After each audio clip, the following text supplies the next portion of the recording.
Hey, what's up YouTube? Today I'll be making a video on the concept of, is atheism a luxury? This is a concept that atheists and theists debate over quite often because there's been a lot of polls and surveys and research going into the religiosity of a certain country or a state or a certain neighborhood or city that correlates religion or high levels of religiosity with other societal or socioeconomic indicators.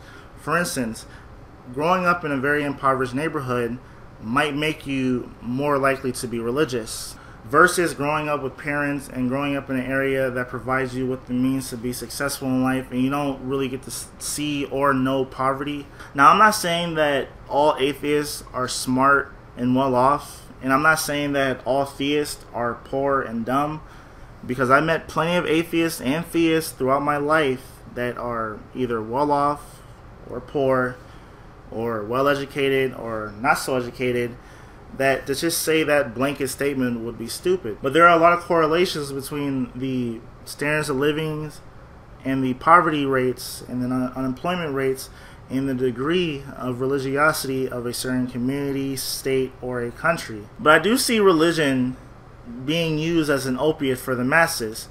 Growing up, I was raised by my mother in a single-parent household. My father was murdered 3 months before I was born in Brooklyn, New York. And that's probably the main reason why my mother moved from New York back to Ohio, was because of that. Also, she raised my two baby sisters, who are now 11, and they're both twins. And she did all this by herself. Their dad didn't, help do shit with them. And my mother, she was a single mother who raised all three of us and provided everything that we needed in life to be successful.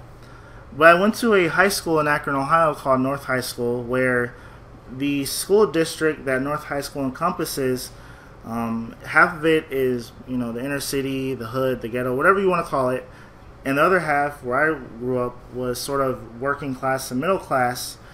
And I have a lot of friends that I grew up with that had to go through a lot of things that I didn't have to experience. And they didn't get to experience a lot of things that I was able to experience growing up as well.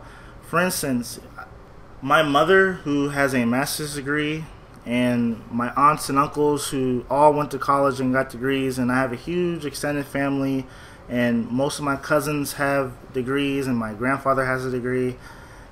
So education was always just the main emphasis in my family. It's, everyone goes to college or at least learns a trade or does a vocation, and they're able to better themselves. While I grew up around a lot of people, and I'm friends with a lot of people who their parents, a lot of them haven't finished high school, and the thought of college, it's just, even the thought of learning a trade, it's just not there, because they didn't see that growing up. I mean, I've met people in middle school and high school who have never left the city of Akron, which is like 65 square miles, or who have never left Summit County. Whereas me, for instance, I've been to the Dominican Republic and been to a resort, and I've been to Canada to see Niagara Falls. And this really does, it really impacts the way people see life in a negative way. And with all that negativity around them, one of the ways that they cope, knowing that the outlook for them can be so grim, they use religion. They go to church as a way to escape their physical environment around them.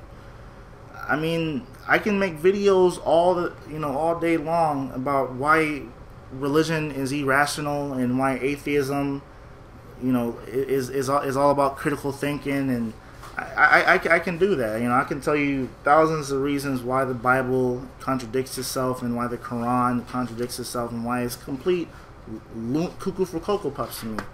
But for a lot of people, these books, these religions, affects them in a positive way.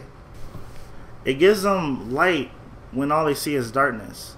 The only real issue that I have with religion is when religious people want to force their religion onto other people, and when their religion engulfs their whole entire lives and makes them irrational in other parts of their lives outside of religious activities. For instance, when people choose to not believe or not accept evolution and choose to believe that the world is 6,000 years old, that's when religion becomes an issue.